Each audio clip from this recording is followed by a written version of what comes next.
வளமும் மங்காத தமிழென்று சங்கே முழங்கு. அதாவது இரும்பு அடிக்கிற இடத்துல ஈக்கு என்ன வேலைன்னு கேட்பாங்க. அது மாதிரி தான் நான் இங்கே உட்காந்துருக்கேன். நம்ம ப்ரொஃபஸர் பற்றி டீச்சர் மகேஸ்வரி டீச்சர் சொன்னாங்க. எனக்கு மூச்சு வாங்குது எதை எழுதணும் அப்படின்ட்டு. எப்படியும் ஒரு செய்தியாளராக அவரை பற்றி நான் அந்த செய்தி எழுதணும்னா இருங்க இருங்க இருங்க இருங்க என்று அவங்க சொல்லிகிட்டே இருக்காங்க. அந்த அளவுக்கு அவருடைய கல்வி ஞானம் அனுபவம் என்ன சொல்றது, அவ்வளோ ஞானம் பெற்றவராக இருக்காரு. 2 நாளுக்கு முன்னே டாக்டரோட ஒரு சந்திப்பு நடந்துச்சு அவரோட.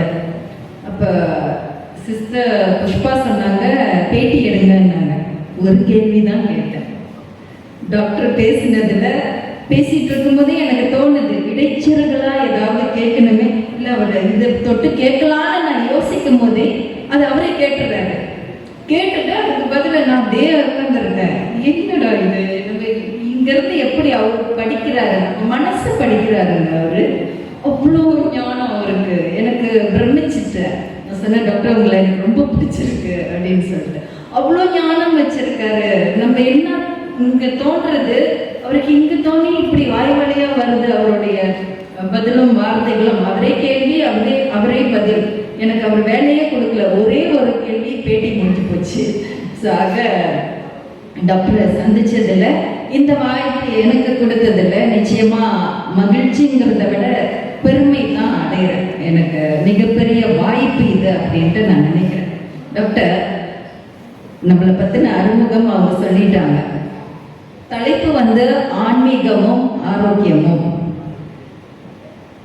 இந்த தலைப்புக்குள்ள போறதுக்கு முன்னாடி ஆன்மீகம்னா என்ன, எல்லாம் ஆன்மீகம் ஆயிருமா, பின்பற்றக்கூடிய அத்தனையும் ஆன்மீகம் ஆயிருமா, ஆரோக்கியம்னா என்ன, நான் நல்லா தான் இருக்கேன்னா அந்த நல்லா இருக்கிறேங்கிற எதன் அடிப்படையில அந்த ஆரோக்கியம் நிர்ணயிக்கப்படுது. இது ரெண்டையும் இணைக்கிறதுக்கு முன்னாடி ஆரோக்கியம் ஆன்மீகம்னா என்ன, ஆரோக்கியம்னா என்ன தெரிஞ்சுக்க ஆசைப்படுறோம். மிக்க சகோதர சகோதரிகளே, உங்களை நான் இங்கே சந்திக்கிறதுல ரொம்ப மகிழ்ச்சி அடைகிறேன். உங்களை பார்த்தா எனக்கு கொஞ்சம் பொறாமையாக கூட இருக்கு. நீங்கள் யோசிக்கலாம் ஏன்னு. ஏன்னா நீங்களாம் ரொம்ப அதிர்ஷ்டம் செய்தவர்கள்.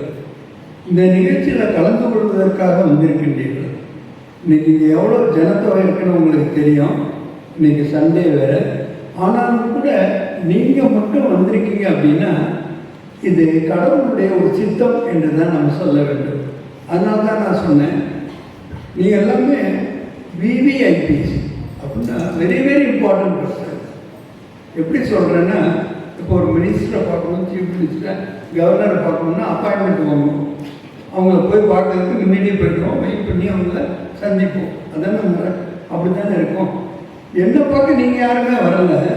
நீங்கள் டைம் ஃபிக்ஸ் பண்ணிட்டீங்க, ஆளை ஃபிக்ஸ் பண்ணிட்டீங்க. நான் அங்கேருந்து வரேன், தமிழ்நாட்டிலேருந்து வரேன். யாரை சந்திக்க அவங்கள சந்திக்க. இப்போ நீங்கள் தானே விவிஐபி. ஆமாம், எஸ். அதாவது ஒவ்வொரு மனித ஆத்மாவும் விலைமதிப்பட்டது. ஏன்னா கடவுளுடைய கிரியேஷன், படைப்பு அவங்க. அதனால நம்ம டியூ ரெஸ்பெக்ட் நாம் கொடுத்தாலும் அவங்களுடைய வார்த்தையோ அல்லது அவங்களுடைய நடிப்பையோ நம்ம பார்த்து எடை போடக்கூடாது. அந்த சகோதரி ரொம்ப அழகாக சொன்னாங்க, நீங்கள் போட்டு தலைப்பு எழுதிட்டீங்க, முதல்ல அந்த தலைப்புக்கு விளக்கம் சொல்லுங்களேன் அப்படின்னு. சைக்காலஜியில் என்ன பண்ணுவாங்கன்னா, எந்த ஒரு டேர்மாக இருந்தாலும் அதை முதல்ல டிஃபைன் பண்ணுவாங்க, அதுக்கப்புறம் தான் அதை பற்றி எக்ஸ்பிளைன் பண்ணுவாங்க. நான் நினச்ச தர்மம் ஒன்று தான். அவங்க சொல்கிறாங்க அவங்க நினைச்சதை நான் கேட்டேன். நான் நினைச்ச முதல்ல இதை பற்றி தானே சொல்லணும் அப்படின்னு. ஆனால் அவங்களே கேட்டுட்டாங்க. இதில் 2 வேர்டு தான் இருக்குது. ஆனால் முதல்ல ஆன்மீகமும் அப்புறம் ஆரோக்கியம்னு போட்டிருக்கேன். நம்ம முதல்ல ஆரோக்கியத்தை எடுத்துக்குவோம், அது நமக்கு கொஞ்சம் ஈஸியாக இருக்கும். ஆரோக்கியம்னு கேட்ட மாத்திரத்தில் உங்களுக்கு என்ன தோணுதோ இல்லை தோணும் அப்படின்னா இந்த உடலுடைய ஆரோக்கியம் தான் ஞாபகத்துக்கு வரும். அதாவது எனக்கு வியாதி கிடையாது, எந்த டிசீஸும் கிடையாது அப்படின்னா நான் இன்னும் ஆரோக்கியமாக இருக்கிறேன் அப்படின்னு நினைப்பு தோணும். ஆனால் டிசீஸ் இல்லாமல் இருக்கிறது ஆரோக்கியம் கிடையாது. வேர்ல்டு ஹெல்த் ஆர்கனைசேஷன் இதை எக்ஸ்பிளைன் பண்ணும்போது ஹெல்த்தை பற்றி சொல்லும்போது என்ன சொல்கிறாங்கன்னா, நம்மளுடைய physical health, mental health, social health, spiritual health, இந்த 4 ஹெல்த்தும் இருந்தால் தான் நீங்கள் ஹோலிஸ்டிக் ஹெல்த், உங்களை நீங்கள் ஆரோக்கியமானவர் என்று கூற முடியும்னு சொன்னாங்க. உங்களுக்கே தெரியும், ஃபிசிக்கல் ஹெல்த்துக்காக தான் நிறைய ஹாஸ்பிட்டல்ஸ் இருக்குது, மெடிக்கல் காலேஜஸ் இருக்குது, டாக்டர்ஸ் இருக்காங்க. வெறுமனே அலோபதி மட்டும் இல்லை, ஆயுர்வேதா இருக்குது, யுனானி இருக்குது, எத்தனை விதமான அந்த அப்ரோச்சஸ் எல்லாம் இருக்குது மெடிக்கல் இல்லை. அது எல்லாம் நம்ம உடலுடைய ஆரோக்கியத்திற்காக. ஆனால் இந்த கோவிட் வந்து பார்த்தீங்களா, அது வந்த பிறகுதான் நம்ம எல்லாருக்குமே ஒரு அவேர்னஸ் வந்தது, மென்டல் ஹெல்த்து எவ்வளோ அவசியமானது. அதுக்கு முன்னாடி நம்ம அதை ஒன்றும் பெருசாக எடுத்துக்கவே இல்லை. ஆனால் இந்த மென்டல் ஹெல்த் எவ்வளோ பெரிய முக்கியமான பங்கு வகிக்கிறது அப்படின்னு பார்த்தீங்கன்னா, மனதை நம்மளுடைய உடல் பாதிக்கிறது, உடலை மனம் பாதிக்கிறது. இப்போ எனக்கு நம்ம உடம்பு சரியில்லைனாக்கா ஒரு ஜுரம்னு கூட வச்சுக்கலாம். சாதாரணமாக நம்மளுடைய எண்ணங்கள் எப்படி இருக்கும், நம்மளுடைய ஆக்ஷன்ஸ் எல்லாம் எப்படி இருக்கும், நமக்கு அந்த புத்துணர்ச்சி இருக்காது, ஆர்வம் இருக்காது. ஏன்னா அந்த உடல் கூட மனதை பாதிக்கிறது. அதே நேரம் சில பேருடைய மனது அவ்வளோ வலிமையாக இருக்கும். சாதனையாளர்கள் யாரை வேணாலும் பாருங்களேன், அவங்களுடைய மனதினுடைய திறன் அல்லது அந்த தைரியம் தான் நாம் நினைச்சு கூட பார்க்க முடியாத உயரங்களாக இருக்கிறாங்க, சாதிக்கின்றார்கள். அப்போ மென்டல் ஹெல்த் அது கூட ரொம்ப முக்கியமானது தான். 3வது சோசியல் ஹெல்த், இந்த சமுதாய ஆரோக்கியம். சமுதாய ஆரோக்கியம்னா சிம்பிளாக ஒன்று சொல்லணும்னா, நாம் குழந்தை குட்டிகளோட குடும்பத்தோட இருக்கணும்னு நினைக்கிறோம்.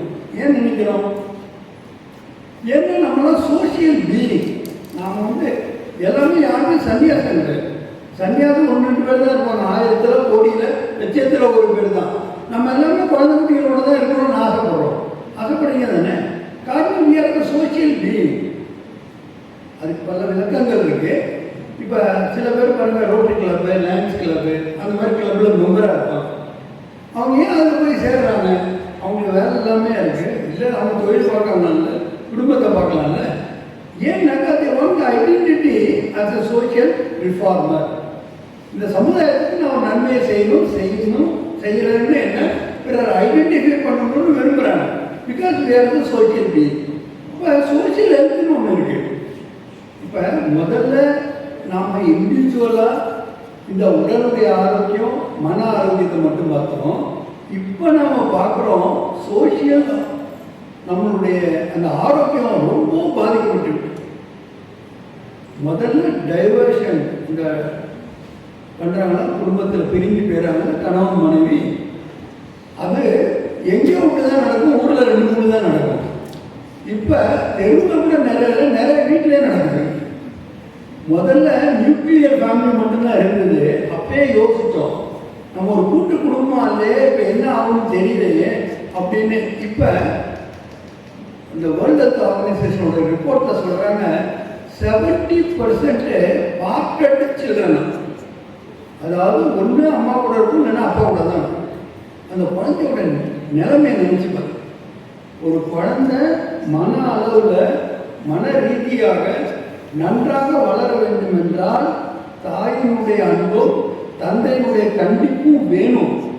ஏதாவது ஒன்று லூஸ் ஆனால் கூட அதுக்கு மென்டல் ஹெல்த் இருக்கவே முடியாது.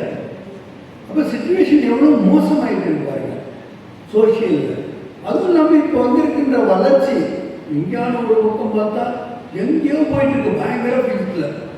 ஒரு 30 வருஷத்துக்கு முன்னாடி இருந்த ஒரு நிலைமை இப்போ நம்ம பார்க்குற நிலைமை எவ்வளோ வித்தியாசம் இருக்கு. 30 வருஷத்துக்கு முன்னாடி நம்ம ஹெட்ஃபோன் இல்லைன்னா நம்ம இந்த மொபைல் ஃபோன்லாம் நினைக்கவே இல்லை. மொபைல் ஃபோன் வந்தப்போ நினைச்சோம் என்னன்னாக்கா, இதன் மூலமாக நம்ம கம்யூனிகேஷனை வளர்த்துக்கலாம். thousands of kilometers தூரத்தில் இருக்கவங்க கூட 1 நிமிஷத்தில் நம்ம மீட் பண்ணலான்னு டேட்டா வந்தது. இப்போ என்ன ஆயிடுச்சு? People become addicted. அடிக்ஷன்னா அடிமையாயிட்டாங்க. அதுலேருந்து வெளியில் வர முடியல. புகைப்பிடிப்பவர்கள் அல்லது மது வகை சாப்பிட்றவங்க அடிக்ஷனை தான் முதல்ல கேட்டுட்டு இருந்தோம். இப்போ புதுசாக ஒரு அடிக்ஷன் என்ன வந்ததுன்னா இந்த மொபைல் ஃபோன் அடிக்ஷன் வந்து, அதாவது பரவாயில்ல போல இருக்கு, ஏதாவது மருந்து கொடுத்தா சரியாயிடும், இதை என்ன பண்ணுறதுன்னு தெரியல. 2 வயசு 3 வயசு குழந்தை கையில் கொடுத்துட்டு அது பாரு, அதை பார்த்துக்கிட்டு இருக்கு, எவ்வளோ நல்லா பார்க்குறது, அதுக்கெல்லாம் தெரியுது பாருட்டு நம்மளாம் வேலையை பார்த்துக்கிட்டு இருந்தோம் ஜாலியாக. இப்போ அது கையிலேருந்து வாங்கணும்னு பார்த்தா வாங்க முடியல. உங்களால் வாங்க முடியுமா? பாசிபிளே கிடையாது. ஏன்னா அந்த அளவுக்கு அது இல்லைன்னா அதால் அமைதியாக இருக்கவே முடியாது, ஆர்ப்பாட்டம் பண்ணுது. அப்போ நேரம் மாறும்பொழுது காலத்திற்கு ஏற்ப நாமும் கொஞ்சம் மாறிக்கொள்ள வேண்டும். அப்பதான் இந்த 4 ஆரோக்கியத்தையும் நாம பெற முடியும். இப்போ நீங்கள் எல்லாம் கம்ஃபர்டபுளாக உட்காந்துருக்கீங்கன்னு நினைக்கிறேன். ஏன்னா ஆளும் பெருசாக இருக்கு, கொஞ்சம் பேர் தான் இருக்கீங்க, கூட்டம்லாம் ரொம்ப அதிகம் இல்லை. நீங்கள் கம்ஃபர்டபுளாக இருக்கீங்க இல்லையா? இந்த கம்ஃபர்ட் உங்களுக்கு எப்படி கிடைச்சது? சேரில் உட்காந்துருக்கனால. சேரில் நீங்கள் எப்படி உட்காந்துருக்கீங்க? உங்கள் சேரில் 4 கால் இருக்கு, 4 ஈக்குவல் டிஸ்டன்ஸில் இருக்கு. ஒரு கால் ஒரு 1/2 அடி குறைவாக இருந்ததுன்னு வச்சிங்க, ஸ்டெபிலிட்டி இருக்குமா? ஒரு பயம் இருக்கும்ல, எங்கே விழுந்துருவோமோ என்னமோட்டு சாஞ்சிடுவோன்னு. அதே மாதிரி தான் இந்த 4 ஆரோக்கியத்தையும் நமக்கு பேலன்ஸ் பண்ணுறதுக்கு ஸ்பிரிச்சுவாலிட்டி அவசியமாக இருக்கு. இப்போ காலு 4 கரெக்டாக இருக்கு, சேர் நல்லா இருக்கு, ஆனால் நம்ம தரம் மேடு கொள்ளாமல் இருந்ததுன்னு வச்சுங்க, அப்போ கூட நமக்கு என்ன இருக்காது, ஸ்டெபிலிட்டி இருக்காது. அதனால தான் ஸ்பிரிச்சுவாலிட்டி என்ற ஒரு சமதளம் நமக்கு அவசியமாக இருக்கு. நம்ம வாழ்க்கையை மகிழ்ச்சியாகவும் அமைதியாகவும் கொண்டாடுவதற்கு. டாக்டர் சொன்ன பொழுது மனதை உடல் பாதிக்கிறது, உடலை மனம் பாதிக்கிறது அப்படின்ட்டு ரொம்ப அழகாக சொல்லியிருந்தீங்க டாக்டர். நம்ம சொல்லுவோம் 6இல் வளையாதது 50இல் வளையாதுன்னுவாங்க. அப்புறம் எந்த குழந்தையும் நல்ல குழந்தை தான் மண்ணில் பிறக்கையிலே என்று. அதை பிறக்கும்போது எல்லா குழந்தையும் நல்ல குழந்தையாக தான் பிறக்குது. ஆனால் அது அப்படியே காலம் மாறி போச்சு. பிறக்கும் போதே குழந்தை நவீனத்தோட தான் பிறக்குது. இந்த சில சமயங்களில் 4 வயது குழந்தைக்கு தெரிகிற அந்த ஃபோன் கைபேசியை பயன்படுத்துகிற அதை மாற்றி அமைக்கக்கூடிய பக்குவம் இருக்கிற அளவுக்கு சில சமயம் நமக்கு புரிய மாட்டேங்குது. ஆக வேணுமோ வேணாவோ, இருக்கணுமோ இல்லையோ, இப்போ அத்தியாவசியம் மாதிரி ஆயிடுச்சு. அது அத்தியாவசியம் மாதிரி ஆயிடுச்சு. இன்றைக்கு விரல் நுனியில் உலகத்தை பார்க்கக்கூடிய ஒரு காலகட்டத்தில் இருக்கும். முன்னெல்லாம் 6 வயசுல தடிக்கா போடுவாங்க. நாங்க இங்க நீங்க சொல்ற மாதிரி யூகேஜி எல்கேஜி இப்படிலாம் இருக்குல்ல, கிண்டர் கார்டன்.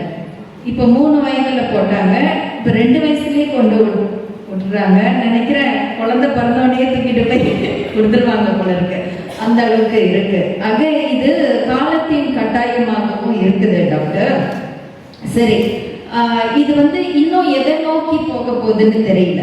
இப்ப நீங்க சொன்ன இந்த கருத்து, மனதை உடல் பாதிக்கிறது, உடலை மனம் பாதிக்கிறதுக்குன்றதுக்கு இந்த நவீனம் ஒரு பெரிய காரணமா ஆயிடுச்சு. இப்ப இருக்கிற சோசியல் மீடியா உணர்வையும் தூண்டுது, உயிரையும் வாங்குது.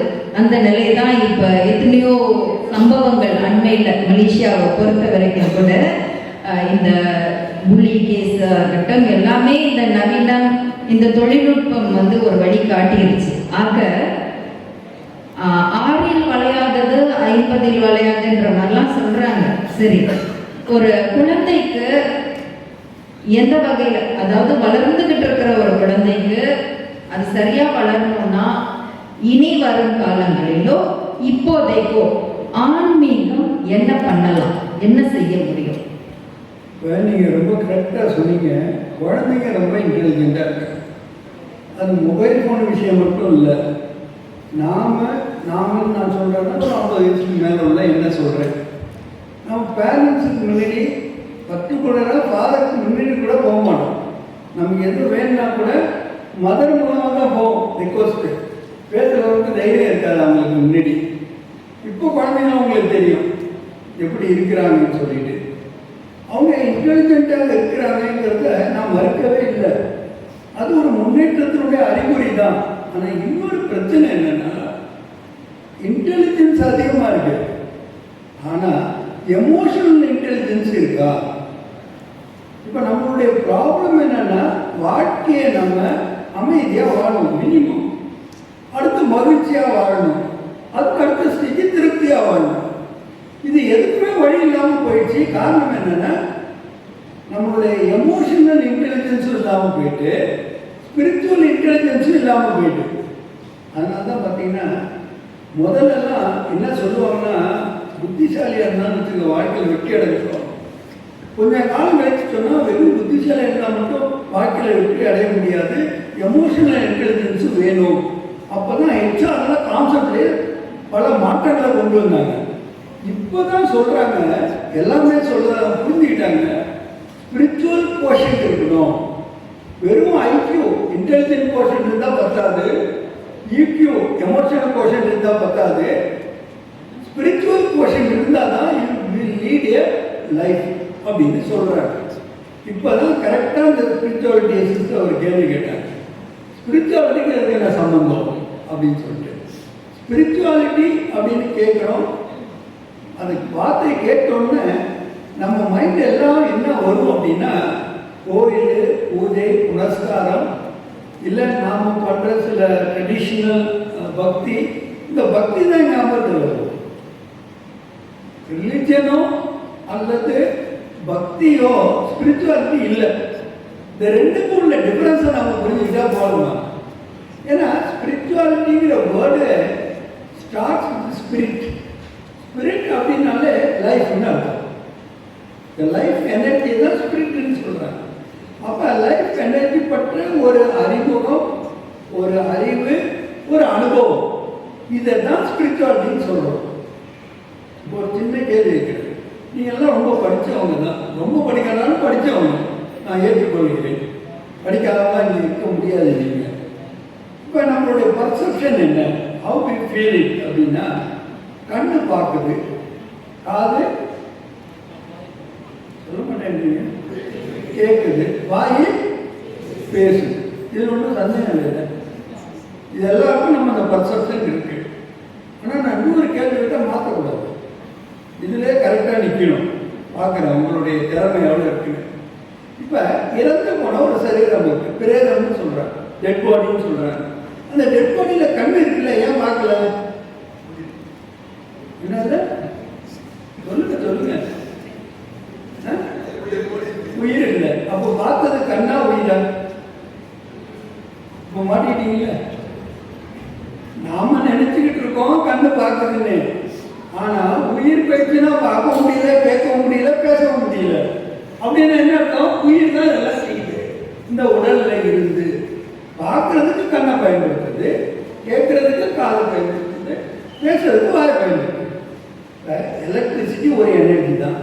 பல்பு மூலமா லைட் பெறுகிறோம், ஃபேன் மூலமா காற்று பெறுகிறோம், ஏசி மூலமா கூலான ஒரு ஏர் அடைகிறோம். அப்போ எனர்ஜி ஒன்று தான், ஆனால் அது ஒவ்வொன்றையும் பயன்படுத்தி ஒவ்வொரு பெனிஃபிட்டை கொடுக்குது. அதனால தான் வி ரெஸ்பெக்ட் சயின்ஸ். நம்ம ஏன் சயின்ஸை அவ்வளோ நம்புகிறோம் அப்படின்னா, நம்மளுடைய வாழ்க்கை சுலபமாகவும் ரொம்பவும் எஃபிஷியண்டாகவும் ஹாப்பியாக வாழ்கிறதுக்கு அது நமக்கு வசதி செய்யுது. அதனால தான் நம்ம அதிகமாக அதை நம்புகிறோம். ஆனால் இப்போ இந்த பர்செப்ஷனில் வந்து வித்தியாசத்தை படி, அப்போ ஸ்பிரிட்டை பற்றி, அதாவது உயிரினுடைய ஆற்றல் பற்றி, இல்லை எனர்ஜி ஆஃப் சோல், சோல் இதை ஆன்மீகத்தில் சொல்லுவாங்க SOUL, சோல் அப்படின்னா சோர்ஸ் ஆஃப் அல்டிமேட் ட்ரூத், அவ்வளோதான். ஆக்சுவலாக அதனுடைய விளக்கமே இருக்காதுல்ல ஆன்மீகத்தில். ஆனால் நம்ம என்ன பண்ணிட்டோம் அப்படின்னா, நம்மகிட்ட ஒரு சின்ன ப்ராப்ளம், மென்டலி என்ன ப்ராப்ளம்னா, நாம் எல்லாமே சீயிங் இஸ் பிலீவிங், பார்ப்பதை நம்பக்கூடியவர். கேட்பா யாரு, நீ கண்ணால் பார்த்தியா? அடுத்து கேட்பா, 2 கண்ணால் பார்த்தியா? 2 கண்ணால் பார்த்தாலும் ஒன்று தானே பார்ப்பீங்க. 2 கண்ணில் 2 காற்றை பார்க்க முடியாது. ஏன்னா பார்த்தேன்னா அதை கரெக்டாக நம்புகிறோம். ஆனால் பார்க்குறதுனா கரெக்டாக இருக்குன்னு அவசியம் இல்லை.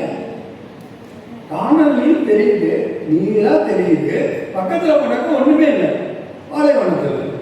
அப்போ நம்ம கண்ணு நம்மளை ஏமாத்துறது இல்லை, இல்லூஷன்னு சொல்லுவாங்க சைக்காலஜியில்.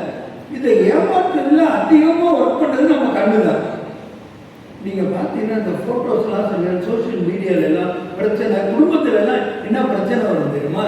2 பேரும் ரொம்ப பக்கத்தில் நெருங்கி இருக்கிற மாதிரி ஃபோட்டோவில்.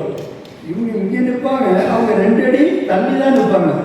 ஆனால் ஃபோட்டோ எடுக்கும்போது ஃபோட்டோலாம் பக்கத்தில் இருக்கும். ஏன்னா 2 டைமென்ஷனாக எடுக்கிறீங்க. ஃபோட்டோ ஒன்றும் 3 டைமென்ஷன் கிடையாது. அப்போ பார்க்கும்போது எப்படி தெரியும்? உடனே பிரச்சனை. எப்படி, எங்கே போனேன், என்ன பார்த்தேன், என்ன செஞ்சேன், தேவையில்லாத கேள்விகள் இருக்குது, தேவையில்லாத பிரச்சனைகள் வருது. நீங்கள் பாருங்களேன், சயின்ஸு டெவலப் ஆகிருக்கு, சாதனங்கள் டெவலப் ஆகிருக்கு, எவ்வளோ வசதி வாய்ப்புகள் இருந்தாலும் சூசைடல் டெண்டன்சி யூத்துக்கு ரொம்ப அதிகமாகிருக்கு. காரணம் லேக் ஆஃப் ரெசிலியன்ஸ் பவர். அவங்களுக்கு மனதில் வலிமை இல்லை. அதுக்கு காரணம் என்னன்னு கேட்டிங்கன்னா, அடுத்த கேள்வியில் அவங்களே கேட்பாங்க, அப்போ நானே சொல்கிறேன். ஆக ஸ்பிரிச்சுவாலிட்டிங்கிறது ஸ்பிரிட்டை பற்றியது, ஆத்மாவை பற்றியது. அப்படின்னா பிலாசபிக்கலாக தெரிஞ்சுக்க வேணாம், என்னை பற்றியது. முதல்ல அவர் வந்தோம்னு சொன்னார், ஓம் சாந்தி என்றால் ஐ எம் ஏ பீஸ்ஃபுல் அப்படின்னு சொன்னார். ஓம் சாந்தி ஏன் இந்த இன்ஸ்டியூஷன் அடிக்கடி சொல்கிறாங்க அப்படின்னா, இந்தியாவிலலாம் இந்த இன்ஸ்டியூஷனுக்கு பேர் என்ன தெரியுமா? ஓம் சாந்தி. ஈவன் பிரம்மகுமாரினா கூட அவங்களுக்கு தெரியாது ஓம் சாந்தியா அப்படின்னு கேட்பாங்க. அந்த ஓம் சாந்தி என்றால் 3 விஷயங்கள். ஹூ ஆம் ஐ, நான் யார், இதற்கான விடையை கண்டுபிடிக்கிறது. 2வது ஹூ இஸ் மைண்ட், என்னுடையவர் யார். நான் ஒரு கிரியேஷன்னா என்னுடைய கிரியேட்டர் யார். ஒரு படத்தை பார்க்குறோம், அழகாக இருக்குன்னா ரவிவர்மா ஓவியம் சொல்லுவோம். படத்தை நீ பார்க்குற, ஏன் ரவிவர்மா நினைக்கிற? ஏன்னா அவருக்கு கிரியேட்டர் இருக்கு, ஆட்டோமேட்டிக் அவர் நினைவு வருது பாருங்க. அப்போ உலகத்தை படைத்த இறைவன், நமக்கு வாழ்க்கையை கொடுத்த இறைவன் எவ்வளோ பேரருளான் இருக்கணும். அவரை பற்றி நினைவு ஆட்டோமேட்டிக்காக வரும். இதுதான் செகண்ட் ஓம் சாந்திக்கு அர்த்தம். 3வது ஓம் சாந்திக்கு அர்த்தம் ரொம்ப அழகானது. இப்போ நான் என்ன செய்யணும், நான் இப்போ என்ன செய்ய, அதை கரெக்டாக பண்ணணும். இந்த 3 அர்த்தங்களை உடையது தான் இந்த ஓம் சாந்தி என்ற மந்திரம். ஓம் சாந்தி என்னும் பொழுதே ஒரு மனதில் ஒரு அமைதி நிலவுதுங்கிறத மறுக்கவே முடியாது. அதுவும் பிரம்மா குமாரிஸ் அமைப்பில் உள்ளவங்க பார்க்கும் பொழுது எனக்கு அப்படியான்றது அப்படியா அப்படின்னு நமக்கே ஒன்று தோணிருக்கு. அதில் ஈடுபடாதவங்கன்னா கூட பேசும் பொழுது நமக்கே அந்த தோன் வந்துடுது. அவ்வளோ அந்த சாந்தம் அதெல்லாம் கடைப்பிடிக்கிறீங்க, அது ரொம்ப பிடிச்சிருக்கு எனக்குமே.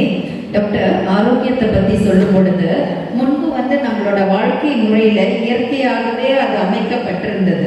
ஒரு வேப்பிலை எந்த கூழ் காய்ச்சுவாங்க, அதில் மேலே வேப்பிலை போடுவாங்க, இல்லை ஏதோ ஒரு வகையில் இப்போ உணவே மருந்தாக இருந்துச்சு, இப்போ மருந்தே உணவாயிருச்சு இல்லையா?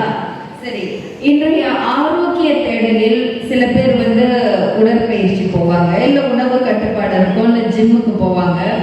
இப்போ டிக்டாக்ல நிறைய சொல்லி கொடுக்குறாங்க, வேற உடற்பயிற்சி மட்டும் இல்லை மருந்து விதவிதமாக கொடுக்குறாங்க, வாங்கி சாப்பிட்டுட்டு இருக்காங்க. சரி, உடல் ஆரோக்கியத்தை பேணுவதற்கு இந்த அவசர உலகத்தில் யாருக்கும் நேரம் இல்லை, வருகிறார்கள் போகிறார்கள், அதுதான் நடந்துட்டு இருக்கு. ஒரு குடும்பத்தில் கூட அப்பா ஒரு பக்கம், அம்மா ஒரு பக்கம், குழந்தைகள் ஒரு பக்கம் அப்படின்னு சொல்லிட்டு முன்பு நிறைய வழிமுறைகள் இருந்துச்சு. ஏதோ பேச்சுவாக்கில் ஒரு விஷயத்த சொல்லுவாங்க, அதை கலந்து கூட தேன் இதில் போட்டு முடி அப்படின்னு ஏதோ பேசுறதுக்கெல்லாம் நேரம் இருந்துச்சு. இன்றைக்கு இல்லை, அம்மா பேச்சை கேட்கறத விட இப்போ டிக்டாக் சொல்றதை கேட்டுட்டு அதை செஞ்சுட்டு போயிடுறாங்க. சரி, அது அப்படி இருக்கும் பொழுது ஆன்மீகம் இந்த ஆரோக்கியத்திற்கு இப்போ இன்றைய காலகட்டத்தில் சொல்லு பேச்சு கேட்கிற பிள்ளைக்கு எப்படி உதவ முடியும்? நீங்க கேட்குற கேள்வியில் எனக்கு ஒரு பிரச்சனை என்னன்னா, சொல் பேச்சு கேட்குற குழந்தைக்குன்னு சொன்னீங்கன்னா அப்படி யாரும் இருக்கிற மாதிரி எனக்கு தெரியல. இவங்கெல்லாம் சொல் பேச்சு கேட்குற பிள்ளைகள் தான், அதனால தான் வந்திருக்காங்க. எதுக்காக அதை சொல்றேன்னா, நாம சொல்றோம் நம்ம பிள்ளைங்க நம்ம சொல்றதை கேட்க மாட்டேங்குது. ஆனா நம்ம அம்மா அப்பா சொன்னதை கேட்டோம்னா, நான் செக் பண்ணி பார்த்தேன்னா கேட்கல, நான் கேட்டிருந்தா அதுவும் நான் சொல்றதை கேட்கும். இது ஒரு தமாசுக்காக நான் சொல்றேன். சொல்றதை கேட்கறது ஒரு பெரிய விஷயமே இல்லை, கண்டிக்கக்கூடாதுன்னு இப்போ ஸ்கூல்ல எல்லாம் இந்த டீச்சர்ஸ் ஹெட் மாஸ்டர்ஸ் எல்லாம் கேட்டிங்கன்னா தெரியும். நம்ம அதாவது ஒரு 20-30 வருஷத்துக்கு முன்னாடியெல்லாம் ஸ்கூலில் நான் உங்ககிட்ட இதை ஒப்படைச்சிட்டேன் குழந்தைய, நீ தான் இதை பார்த்துக்கணும் அப்படின்னு சொல்லி விட்டாங்க. இப்போ இங்கே பாரு, அடிச்சேனாக்கா நான் போர்த்துக்கு போவேன், உனக்கு சம்பளத்தை விட்டு வெளியில் அனுப்பிடுவேன் அப்படின்னு சொல்கிறாங்க. காலம் எவ்வளோ மாறிடுச்சு பாருங்க. அப்படி இருக்கும்பொழுது அந்த குழந்தைக்கு எப்படி புரிய வைப்பீங்க? குழந்தை என்றாலே அதுக்கு லாஜிக்கலாக புரிந்து கொள்ள முடியாது. அதுக்கு கண்டிப்பாக அவசியமாக தேவை. ஆனால் நம்ம கண்டிக்கக்கூடாதுன்னு சொல்கிறோம், அடிக்கக்கூடாதுன்னு சொல்கிறோம். என்னமோ அடிக்கிறது பெரிய தண்டனை மாதிரி அப்படின்னு எதுக்கு அடிக்க போகிறாங்க? அதுக்கு ஏதாவது ஒன்று கட்டை கொடுப்பதற்காக, அதுக்குள்ள மாற்றத்தை கொண்டு வருவதற்காக தான் அதுக்கு தண்டிக்க போகிறாங்க. ஆனால் நீங்கள் தண்டிக்கவே கொடுக்காம அவங்களை தவற திருத்தணும்னா how it is possible? இன்னொரு உங்களுக்கு சயின்டிஃபிக்காக மெடிக்கலாக ஒரு விஷயத்தை சொல்கிற மாதிரி, நம்மளுடைய பிரெயினுடைய வளர்ச்சியில் 4 frontal பிரெயின் ஒன்று இருக்கு. லெஃப்ட் பிரெயின், ரைட் பிரெயின் ஒன்று இருக்கும். முன்னாடி ஒரு 4 frontal பிரெயின் இருக்கும். அதனுடைய வளர்ச்சி 18 வயசுக்கு மேலே தான் வரும். அது வளரவில்லை என்றால் உங்களால் டெசிஷன் மேக்கிங் எடுக்க முடியாது. எது ரைட்டு எது தப்புன்னு உங்களால் கண்டுபிடிக்கவும் முடியாது, நிர்ணயம் செய்யவும் முடியாது. அப்படிங்கும்போது அந்த குழந்தை is not able to take a right decision. இதை நம்ம புரிஞ்சுக்கணும். ஆனால் இன்னைக்கு என்ன பண்ணுறோம்? நம்ம கண்டிக்க கூடாது, கட்டுப்படுத்தக்கூடாது, ரெகுலேட் பண்ணக்கூடாது, கண்ட்ரோல் பண்ணவில்லை என்றால் அவனுடைய வாழ்க்கையை கண்டிப்பாக சீரழியும்ல. ஏன்னா அதுக்கு தான் தெரியாத. அந்த காலத்துலலாம் அடித்தாங்கன்னா, வாத்தியார் அடித்தாங்கன்னா வீட்டில் போய் சொன்னீங்கன்னு வச்சுங்க, குழந்தைங்க அவங்க 2 அடிப்பாங்க. 2 அடிவாங்கன்னா அப்படி நடப்பாங்க. அப்படிதானே நடந்தது. But it is a need. உதாரணத்துக்கு சொல்கிற மாதிரி நம்மளை வளர்க்கும் போது எப்படி வளர்த்தார்கள் நம்ம பெற்றோர், நாம் எப்படி வளர்க்குறோம் நம்ம பிள்ளைங்க, அது வித்தியாசம் கிடைக்கும். எங்கள் வீடு கொஞ்சம் வசதியானவங்க தான். அப்போ நான் 7th ஸ்டாண்டர்டு நுழைஞ்சிருக்கேன். ஒரு 1 மந்த் இருக்கும். நான் என்னுடைய ஃபாதர்கிட்ட சொல்கிறேன், அதான் அம்மா மூலமாக, நான் கூட டேரெக்டாக சொல்கிறேன், எனக்கு ஒரு சைக்கிள் வேணும், நான் சைக்கிளில் போக விரும்புகிறேன், காரில் தான் போய் என்ன விடாதீங்க. எல்லா பசங்களும் அவங்க சைக்கிளில் தனித்தனியாக ஃப்ரீடமாக தான் என்ன எல்லா பிள்ளையும் கூட சேர்த்து காரில் கொண்டு போய் விடுறீங்களே, வேணாம் எனக்கு சைக்கிள் வரும்னு கேட்டேன். அவர் என்ன மெசேஜ் கொடுத்தாருன்னா, இந்த வருஷம் நீ பாஸ் பண்ண, அதுக்கப்புறம் நான் தரேன். நான் நினைச்சேன், இப்படின்னா காசா இல்லை, இவ்வளோ பஸ்ஸுன்னு பணம் இருக்கு, ஒரு கேட்டோன்னா ஆசைப்பட்டு கொடுக்க மாட்டேங்கிறாரு. கோபம், வருத்தம். 10 மாதம் வெயிட் பண்ணேன். அதுக்கப்புறம் ஒரு சைக்கிளை வாங்கி கொடுத்தாரு. அதை பார்த்தோன்னு அவ்வளோ சந்தோஷம் தெரியுமா. ஏன்னா 10 மாதம் தவம் இருந்து கிடைத்த சைக்கிள். அந்த சைக்கிளை நான் எப்படி மெயின்டைன் பண்ணுவேன்? இன்னைக்கு நம்ம என்ன பண்ணுறோம்? நான் பட்ட கஷ்டம் என் குழந்தை படவே கூடாது, அது கேட்கறதுக்கு முன்னாடியே நான் வாங்கி கொடுக்குறேன். அப்போ என்ன ஆயிடுது? கிராட்டிஃபிகேஷன் என்ற ஒரு ப்ராப்ளம். நமக்கு நம்மளுடைய ஆசையை தள்ளி போடுற ஒரு வாய்ப்பை அவங்க கொடுத்து நம்ம மனதை வலிமையாக்கிட்டாங்க. இப்போ நம்ம என்ன பண்ணிட்டோம்? உடனுக்குடனே கொடுக்கும்போது இப்போ அவன் என்ன சொல்றான்? எனக்கு ஃபாஸ்ட் ஃபுட்டு தான் வேணும். நீ என்ன செஞ்சு கொடுத்தாலும் நீ என்ன செய்யற? இப்போ பாரு, நான் வர வைக்கிற மாதிரி டக்கு டக்குன்னு அடிக்கிறேன், 5 நிமிஷத்துல வருது. உணவு பேர்லாம் எனக்கு தெரியாது, உடனே அதை சாப்பிட்றான், அதை தான் சாப்பிட்றான். நீங்கள் என்ன பண்ணுவீங்க இப்போ? அப்போ கிராட்டிஃபிகேஷனை, அவனுடைய ஒரு ஆசை, அதுவும் ஒரு குயிக்காக வரக்கூடிய ஒரு ஆசையை பூர்த்தி செய்கிறது தான் அவனுடைய லைஃப் ஆயிடுச்சு. அப்போ ஒரு ஆசை பூர்த்தி செய்யப்படவில்லை என்றால் என்னடா வாழ்க்கை? சூசைட் பண்ணிக்க, அதுக்கு வழி என்னன்னு பார்க்கலாம். அதையும் அதில் படிக்கலாம், எப்படி செத்தா பிரச்சனை இல்லாமல் சாப்பிடலாம், முயற்சி பண்ணி செத்தும் போயிடுது. வாழ்க்கை என்ன ஆயிடுச்சு? வேஸ்டாக தானே போச்சு. விலைமதிப்பட்ட இந்த வாழ்க்கையை இழக்கிறதுக்கு காரணம் என்னன்னா, அந்த கிராட்டிஃபிகேஷன் அவனால தள்ளி போடவில்லை, தள்ளி போட முடியவில்லை. அப்போ நமக்கு ஆன்மீகம் என்ன பண்ணுதுன்னா, இந்த ரெசிலியன்ஸ் பவர் கொடுக்கும். என்னை ஒர்க் வித் மை செல்ஃப், என்ன நானே ஒர்க் பண்ணும்போது எனக்கே தெரியுது. இப்போ என்னாலே ஒர்க் பண்ணேன்னா, நீங்கள் என்னடா என்னமோ ஃபிலாசபிக்கலாக பேசுகிறேன்னு நினைக்காதீங்க. யூ ஆர் மேக்கிங் ஸ்வாட் அனாலிசிஸ் ஆகும். மேனேஜ்மெண்ட் சயின்ஸில் ஸ்வாட் அனாலிசிஸ்னு ஒன்று இருக்கு. என்னுடைய ஸ்ட்ரென்த் என்ன, என்னுடைய வீக்னஸ் என்ன, என்னுடைய ஆப்பர்ச்சுனிட்டி என்ன, என்னுடைய த்ரெட்ஸ் என்ன. இப்படி சொல்லணும்னு பார்த்தா இரவும் பகலும் அவசியம். பகல் வந்த பிறகு இரவு கண்டிப்பாக வரும், இரவு வந்த பிறகு ஏன் இரவு வந்துருச்சு அப்படிங்க கேட்க முடியாது. ஏன்னா மறுபடியும் பகல் வரும். அதே மாதிரி நமக்கு நல்லதும் இருக்கும் கெட்டதும் இருக்கும், நல்ல குணமும் இருக்கும் கெட்ட குணமும் இருக்கும். அதே மாதிரி ஸ்ட்ரென்த்தும் இருக்கும் வீக்னஸும் இருக்கும். எந்த ஒரு மனித ஆத்மாட்டையும் அது ரெண்டுமே இருக்கும். இப்போ ப்ராப்ளம் எங்க அப்படின்னா, நான் என்னை பற்றி யோசிக்க ஆரம்பிச்சேன்னா நிறைய என்னுடைய பலகீனம் தான் ஞாபகத்துக்கு வருது, நான் அடைஞ்ச லாஸ் தான் ஞாபகத்துக்கு வருது, நான் எப்படி வஞ்சிக்கப்பட்டேன்னு அதுதான் ஞாபகத்துக்கு வருது. ஆனால் என்கிட்ட என்ன ஸ்ட்ரென்த் இருக்கு அது ஞாபகத்துக்கு வரமாட்டேன். அப்போ ஸ்பிரிச்சுவாலிட்டி நமக்கு என்ன கற்றுக் கொடுக்குதுன்னா, let you analyze your find your strength. உன்னுடைய பலத்தை நீ கண்டுபிடிச்சு அதை யூஸ் பண்ணு, உன்னுடைய பலகீனம் போயிடுவது. இதில் என்னங்க தப்பு? இதில் என்ன பிரச்சனை உங்களுக்கு? ஸ்பிரிச்சுவாலிட்டினா பயந்து ஓடுறீங்க, வரவே மாட்டேங்க பக்கத்தில். This is simple thing. இன்னொன்று பாருங்க, ஆப்பர்ச்சுனிட்டி அண்ட் த்ரெட். ஆப்பர்ச்சுனிட்டி விரும்புகிறோம், கிடைக்கவும் செய்யும். ஆனால் அதே நேரத்தில் த்ரெட்ஸும் கண்டிப்பாக இருக்கும். த்ரெட்ஸில் என்ன, நாம் என்ன எதிர்பார்க்கிறோ அது நடக்கும்.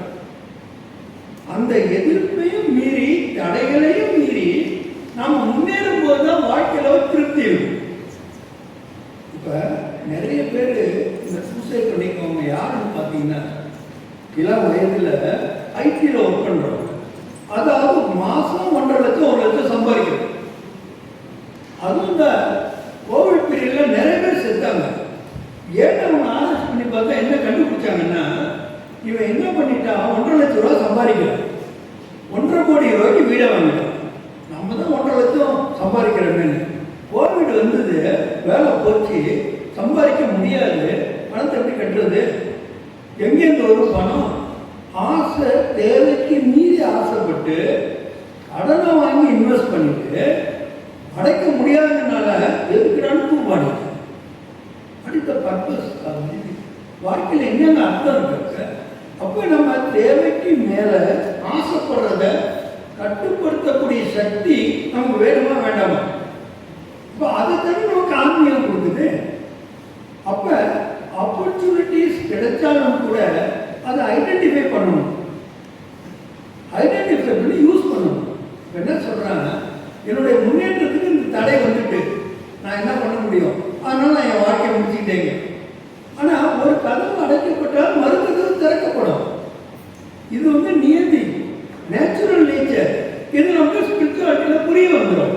எனக்கு ஒரு கதவு அடைக்கப்படுது என்றால் I should feel happy because இன்னொரு கதவை எங்கே திறக்குதோம். I should be focus on that. அப்போ என்ன ஆகிடும், என்னுடைய லைஃப் பர்பஸ்ஃபுல்லாக மீனிங்ஃபுல்லாக. ஸ்பிரிச்சுவாலிட்டிக்கு ஒரு கொடுக்கக்கூடிய அடிப்படையான விஷயம் என்ன தெரியுமா? Purposeful and meaningful living. நம்முடைய வாழ்க்கை பர்பஸ்ஃபுல்லாக இருக்கணும், மீனிங்ஃபுல்லாக. அவ்வளோதான். ரெண்டாவது, லிவ் அட் பிரசன்ட், நிகழ்காலத்தில் வாழுங்கள். இவ்வளோதான் நம்ம ஸ்பிரிச்சுவாலிட்டி. நமக்கு எந்த அளவுக்கு தினசரி வாழ்க்கையில் கண்டிப்பாக நமக்கு இப்போ தேவைப்படும். இதுக்கு முன்னாடி கூட தேவையில்லை, 50 வருஷத்துக்கு முன்னாடி கூட. இப்போதான் நம்ம எல்லாருக்கும் இந்த மெடிடேஷன் ரொம்ப அவசியமாக இருக்கிறது. டாக்டர் ரொம்ப அழகாக சொன்னீங்க.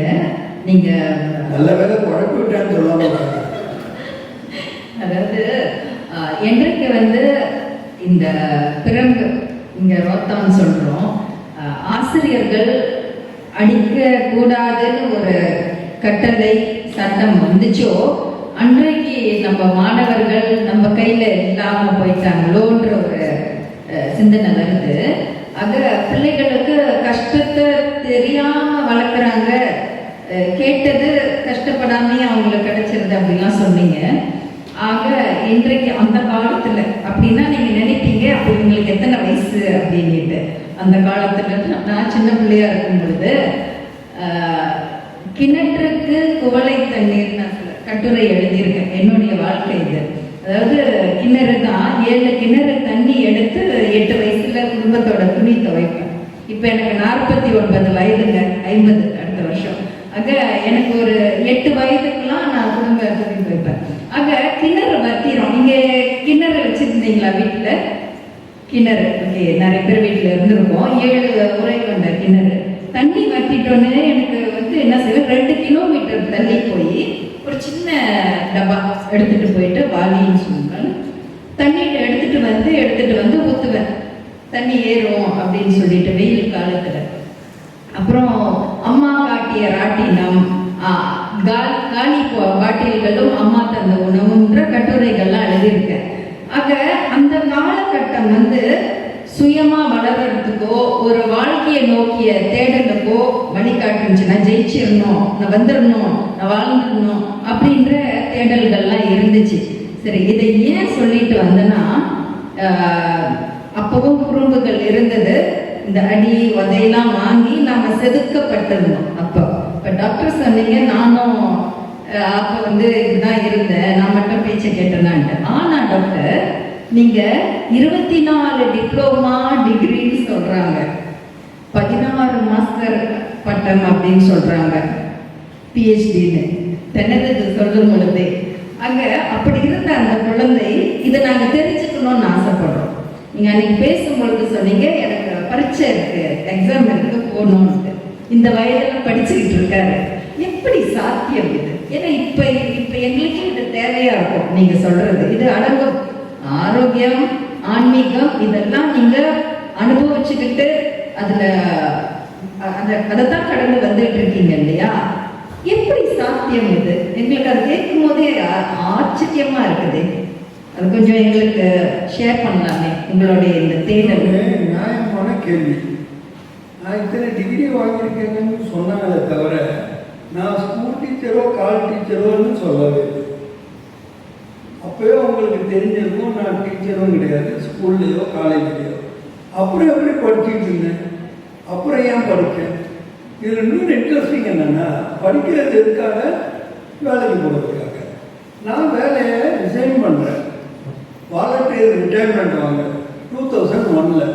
ஏன்னா எனக்கு இந்த ஸ்பிரிச்சுவல் சர்வீஸ் பண்ணணும்னு ஒரு ஆசை. அதனால் ஏன்னா இந்த ஆசையில் இந்த காரியங்களை செய்யும்போது எனக்கு ஒரு சாட்டிஸ்ஃபேக்ஷன் கிடைக்கும் வாழ்க்கையில்.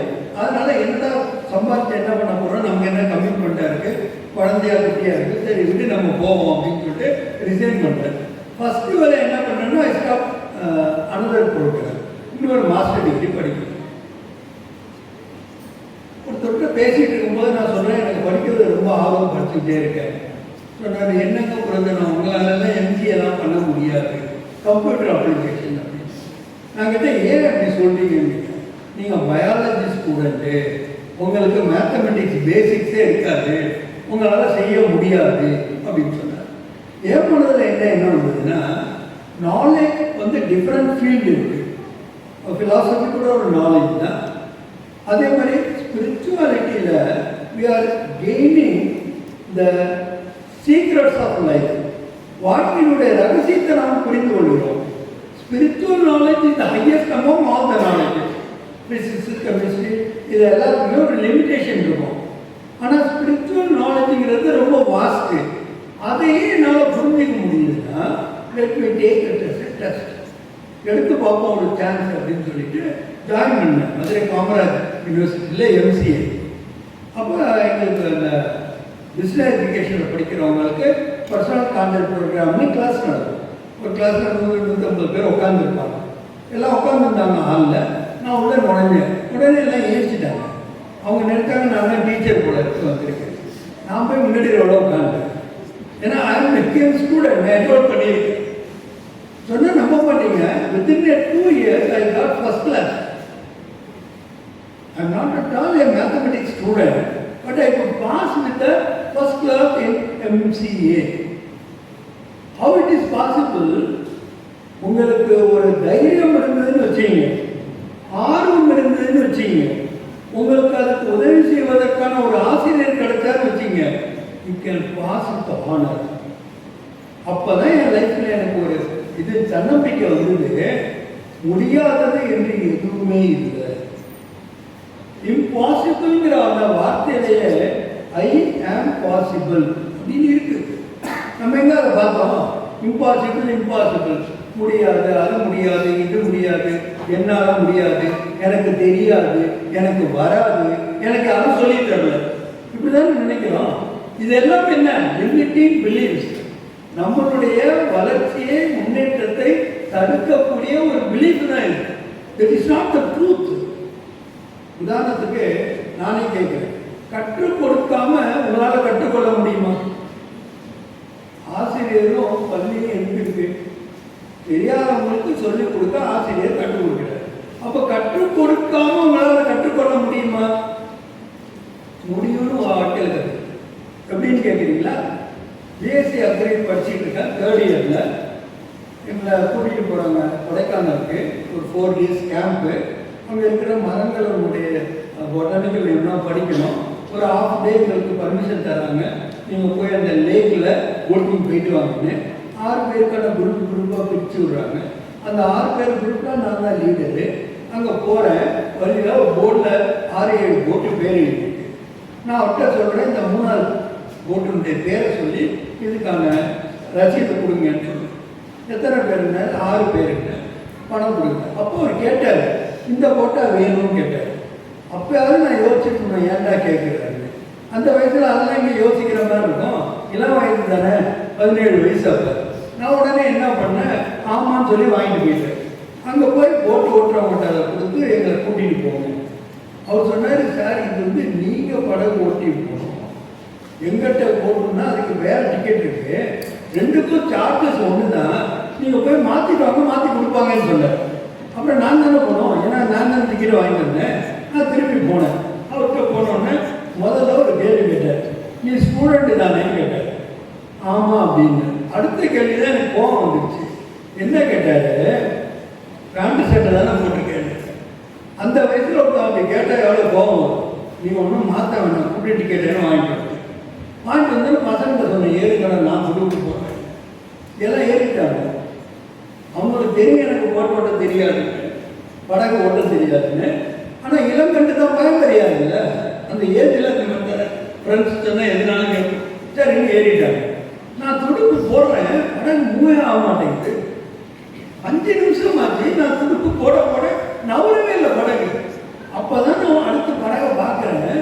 வாழ்க்கையில் முதல் முறையாக கற்றுக்கிட்டேன், படகு பின்னாடி போகும். ஏன்னா நான் கற்றுக்கிட்ட மோட்டர் சைக்கிள், கார் எல்லாமே முன்னாடி தான் போகும். படகு பின்னாடி போகும் தெரிஞ்சுக்கிட்டேன். அந்த துடுப்பை பார்த்து, அந்த துடுப்பு போடுற அந்த துடுப்பில் வந்து ஒன்று பட்டையாக இருக்குது, ஒன்று கூர்மையாக இருக்குது. பட்டையான பக்கத்தில் வச்சு நீங்கள் முன்னாடி தண்ணி தள்ளினா படகு பின்னாடி போவோம். அடுத்த செகண்டு 2 இதையும் மாற்றினேன், போட ஆரம்பித்தேன். ஒரு 1/4 மணி நேரத்தில் அந்த லேக்கினுடைய நடுவரைக்கு போயிட்டேன். அந்த பக்கத்தில் ஒரு போட்மேன் சொல்கிறான், சார் நீங்கள் நல்லா துடுப்பு போகிறீங்க, எவ்வளோ சந்தோஷமாக இருக்கும். எதுக்கு நான் சொல்ல வரேன், சொல்லித்தரணும்னு ஒருத்தர் இருந்தால் தான் கற்றுக்கணும்னு இல்லை. உங்களுக்கு இன்ட்ரெஸ்ட் இருந்தால், உங்களுக்கு தைரியம் இருந்தால், கரேஜ் இருந்தால், லேர்ன் எனிதிங் இல்லை. இப்போ இந்த பேஷன் ஆஃப் லேர்னிங், கற்றுக்கொள்ள வேண்டும் என்ற ஒரு ஆர்வம் தான் என்னை இவ்வளோ படிக்க வச்சிருக்கே தவிர வேறு எந்த ஒரு லிமிட்டட் காரணத்துக்காகவும் கிடையாது. இந்த கற்றுக்கொள்ள வேண்டும்ன்ற ஆர்வம் வந்து அதுக்கு வயது இல்லைல்ல, எப்போ வேணாலும் கற்றுக்கொள்ளலாம், எந்த வயதில் வேணாலும் சாதிக்கலாம் அப்படின்ட்டு ஒன்று இருக்குது. அப்படி இருந்தாலும் இப்போ கேட்டாங்க பாருங்க, இந்த வயசுல எக்ஸாம் எழுதுறீங்க. இல்லை டாக்டர், உங்களை பார்க்கும் பொழுது எங்களுக்கே ஒரு புத்துணர்ச்சி வருது. நீங்கள் நடக்கும் பொழுது நான் பக்கத்தில் தான் நடக்கிறேன், நீங்கள் அங்கே போயிட்டீங்க, அப்போ தான் நான் இங்கே வந்துக்கிட்டு இருக்கேன். நான் நினச்சிட்டேன் நான் வந்து சுறுசுறுப்பாக இருக்கேன்ட்டு. ஆனால் உங்கள் சுறுசுறுப்புக்கு பக்கத்துலேயே ஈடு கொடுக்க முடியல. ஆக உங்களுடைய எதுக்கு நான் உயரமாக இருந்தாலும் நடந்துருக்கேன் இருக்கலாம். ஆக டாக்டர், எதுக்கு அந்த கேள்வி நான் உங்கள்கிட்ட கேட்டிருந்தேன்னா, கல்வி சம்மந்தப்பட்டு நீங்கள் இன்னைக்கும் இந்த பதிலை வந்து தோன்றதுக்கு முன்னே கேட்குறீங்கன்னு சொல்லியிருந்தேன் இல்லையா? அந்த ஞானம்க்கு வந்து நீங்கள் உங்கள்கிட்ட இருக்கிற அந்த தேடல் ஒரு காரணமாக இருக்கு. ஓகே டாக்டர், இப்போ இந்த தலைப்பை ஒட்டி பார்க்கும் பொழுது ஆன்மீகமும் ஆரோக்கியமும், இன்றைக்கு பார்த்தீங்கன்னா சின்ன பிள்ளைங்க கூட ஸ்ட்ரெஸ்ன்றாங்க, நான் டிப்ரெஷன்ல இருக்கேன்றாங்க. இதெல்லாம் நம்ம கேள்விப்பட்டிருப்போமா? முன்ன வந்து கேள்விப்பட்டிருப்போமா? கேள்வியே பட மாட்டோம். ஆனால் இன்னைக்கு சின்ன பிள்ளைங்க கூட டிப்ரெஷன்றாங்க, நான் டென்ஷனாக இருக்கேன்றாங்க. ஓகே சரி, இதெல்லாம் இருக்கும் பொழுது டாக்டர், இதுக்கு என்னதான் காரணம்?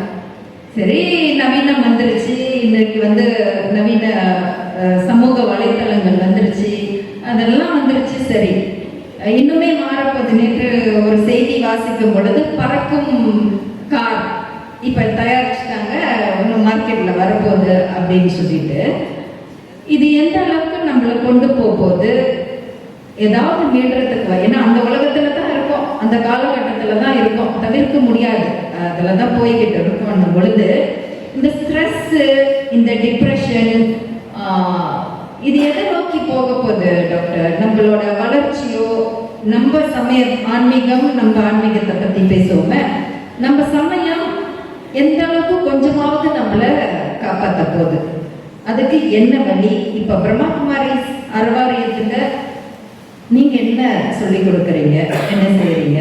இந்த தேடலை எதிர்நோக்கி இருக்கிற, தேவைகளை எதிர்நோக்கி இருக்கிறவங்களுக்கு, அது சிறுவர்களா இருக்கலாம், குடும்பமா இருக்கலாம், தாய் தந்தை இப்படி இருக்கு, எல்லாருக்குமே இப்ப பிரதமருக்கும் பிரச்சனை இருக்கு, எல்லாருக்கும் பிரச்சனை இருக்கு. ஆக பிரம்மகுமாரி அறவாரியத்துல நிறைய சொல்லித்தரீங்க, நிறைய வழிகள் காட்டுறீங்க. ஆக இப்ப நான் சொன்ன இந்த விஷயங்களுக்கு உங்களுடைய அறிவுரை என்னவா இருக்கு? இப்போ அருமையான கேள்வி. 4-5 விஷயம் இதில் சொல்ல. என்னோட பிரச்சனை எனக்கு தான், உங்கள் பிரச்சனை உங்களுக்கு தான். பிரச்சனை இல்லாதவங்க யாராவது இருக்காங்களா? இருக்காங்க, 2 பேர். யாருன்னு சொன்னால் உங்களுக்கு நல்ல உண்மை புரியும். ஒருத்தவங்க இன்னும் பிறக்கவே இல்லை, இன்னொருத்தவங்க செத்து போயிட்டாங்க. ஆக வாழ்க்கை என்றாலே லிமிட்டட் ப்ராப்ளம், அவ்வளோதான். அதை அப்படிதான் நம்ம ரைட் பர்ஸ்பெக்டிவ்ஸில் எடுத்துக்கணும், சரியான கண்ணோட்டத்தோடு நம்ம எடுத்துக்கணும், அவ்வளோதான். இப்போ இந்த ஸ்பிரிச்சுவாலிட்டி எப்படி இதோட இணைந்துங்கிறது நான் சொல்கிறேன். மைண்ட்ஃபுல்னஸ் அப்படின்னு ஒரு வார்த்தையை நீங்கள் எடுத்துங்க. நீங்கள் இந்த நிகழ்ச்சிக்கு அப்புறம் போகும்போது எதற்கு ஞாபகம் இருக்கோ இல்லையோ, டோன்ட் பாதர் போட்டி மைண்ட்ஃபுல்னஸ்ன்னு ஒரு வேர்டை மட்டும் எடுத்துகிட்டு போங்க. நீங்கள் நெட்டில் போட்டு தேடுங்க, நிறையா வரும். Mindfulness eating, mindfulness walking, mindfulness writing அப்படிலாம் வரும். அதை மைண்ட்ஃபுல்னஸ்ன்னு சொல்லாமல் ஆன்மீகம்னு சொல்கிறாங்க. ஒரு என்னோட உதாரணத்தோட சொல்கிறேனே, இந்த மைண்ட்ஃபுல்னஸை பற்றி நான் படிக்கும்போது அவங்க என்ன சொல்கிறாங்கன்னா, உங்களுடைய மனம் அலைபாயாமல் எந்த செயலை செய்கின்றீர்களோ ஃபிசிக்கலாக, அதில் உங்கள் மனதை நீங்கள் நினைவுறுத்தினா போதும், உங்களுடைய எஃபிஷியன்சி 30% இன்க்ரீஸ் ஆகும். இம்மிடியட்டாக நான் சொல்கிறேன், உடனடியாக ஈவன் 70% வரைக்கும் கூட இன்க்ரீஸ் பண்ண முடியும்னா. சரி, அதையும் தான் ட்ரை பண்ணி போகும். டெஸ்ட் பண்ணணும்ல, நம்ம தான் பழக்க மாட்டேன், சோதனை பண்ணணும், சயின்ஸ் இருக்கிறேன், சோதனை பண்ணணும்னு சொல்லிட்டு என்ன பண்ணேன், காலையில் எழுந்த பிறகு நம்ம காலை கடன்களை எல்லாம் முடிக்க போவோன்னே பார்த்துக்கிட்டேன். அப்போ எழுதிட்டேன் டைம் உள்ள என்ன போகிறோன்னு. போயிட்டு பல்ல விளக்குறது, குளிக்கிறது, அதுக்கப்புறம் ட்ரெஸ் மாற்றிக்கிறது, இப்போ எல்லாமே போட்டுட்டு வெளியில் வர டைமை பிடிச்சேன். ஒரு மாதம் பார்த்தேன், இட் டேக்ஸ் 35 to 40 minutes. ஒரு 30-35 நிமிஷம் ஆயிடுச்சு எனக்கு. ப்ராக்டிஸ் மைண்ட்ஃபுல்னஸ் அப்படின்னு சொல்லிட்டு நான் பல்லு விளக்கும் போது பல்ல மட்டும்தான் விளக்கணும். நீங்கள் நினைக்கலாம் வேறு என்னதான் செய்வோம் அப்படின்னு. பல்ல மட்டும் விளக்க மாட்டோம், வேற ஏதாவது நினச்சிட்டு இருப்போம். யார்கிட்ட என்ன சொல்லணும், யார் என்ன சொன்னாங்க, யார் எப்படி பேசினாங்க, கண்ட கழுதை ஞாபகத்தில் இருக்கும். சரி, இப்போ நான் என்ன பண்ண போகிறேன், பல்ல விளக்கும் போது பல்ல மட்டும்தான் விளக்குவேன். அப்போ விளக்கும் போது தான் தெரிஞ்சது, என்னோட நம்ம இவ்வளோ கவனமாக விளக்கவே இல்லை. முதல்ல படிச்சிருக்கோம், இப்படி விளக்கணும், மேலே இங்கேயும் விளக்கணும் அப்படின்னு நம்ம சும்மா இப்படி விளக்கிட்டு போயிட்டோமே, ஏன் நம்ம கவனமாக விளக்கலை? இப்படி சாம ஃபால்ட். சரி, ஓகே, இனிமேல் நாம் பல்லு விளக்கும் போது நேரம் மட்டும் இல்லாமல் மேலே இங்கேயும் கூட செய்வோம்னு ஒரு விஷயம் தெரிஞ்சுக்கிட்டேன். எனக்கு கொஞ்சம் சந்தோஷமாக இருக்கு. அப்புறம் சோப்பு போடும்போது சோப்பு மட்டும்தான் போடணும். நீங்கள் நினைக்கலாம் சோப்பு மட்டும்தானே போடுறோம்னா, அந்நேரம் தான் தேவையில்லை எதோ நினச்சிட்டு இருக்கேன். Let me concentrate on what I are doing, that is mindfulness. அப்போ சோப்பு போடும்போது நம்ம சோப்பு மட்டும்தான் போடும்போது தான் எனக்கு ஒரு ஆச்சரியமான விஷயம் என்ன தெரிஞ்சு வந்தது தெரியுமா, நம்ம காலில் உள்ள விரல்களுக்கு இடையில சோப்பே போடுறது இல்லை. நீ ஒன்று செக் பண்ணி பாருங்க, நான் சேலஞ்ச் பண்ணுறேன். நம்ம உடம்புலாம் போடுவோம் சோப்பு, முகத்தில் 4 தடவை போடுவோம், ஆனால் இந்த காலில் இருக்க விரல்களுக்கு நடுவில் போட மாட்டோம். பிகாஸ் நாட்டு பாதையிட போட்டு நம்ம வரைய வராது. அப்போ மைண்ட்ஃபுல்னஸ் சொன்னோன்னு என்ன ஆகிட்டு, நான் என்ன செய்யறனோ அதை நான் நுணுக்கமாக பார்க்குறேன், சிறப்பாக செய்யறேன். இப்படி ஒரு மாதம் வச்சு வந்து பார்த்தா 20 minutes I complete all the things. அப்போ எனக்கு 15 minutes சேவ் ஆகிட்டு. ஒரு நாளைக்கு 15 நிமிஷம் சேவ் ஆனால் ஒரு வாரத்துக்கு, மாதத்துக்கு, வருஷத்துக்கு எவ்வளோ டைம் மிச்சம் பாருங்க. அதை நம்ம என்ன பண்ணலாம், ப்ரொடக்டிவாக யூஸ் பண்ணலாம். ஆக ஸ்பிரிச்சுவாலிட்டிங்கிறது என்னன்னா லிவ் அட் ப்ரெசன்ட். அதுக்கு இன்னொரு பியூட்டிஃபுல்லாக என்னன்னா, உங்கள் மனதை நீங்கள் ஆராயிறது வச்சுக்கி. இப்போ ஆராயிறது தான் அப்புறம் இருக்கட்டும், ஒரே ஒரு நிமிஷம், எவ்வளோ நேரம், இவ்வளோ நேரம் இருந்துட்டீங்க, இதுதான் கடைசி கொஸ்டின் சிஸ்டர், இன்னொன்று இருக்குட்டாங்க, நீங்கள் வேறு வழியில் உட்காந்தா ரைட். ஒரு நிமிஷம் எதையுமே நினைக்காம இருக்க, நாட் அ ஸ்ட்ரை ஃபார். ஓகே, நான் ஸ்டார்ட்னு சொல்லுவேன், எண்டுன்னு சொல்லுவேன். ஸ்டார்ட்.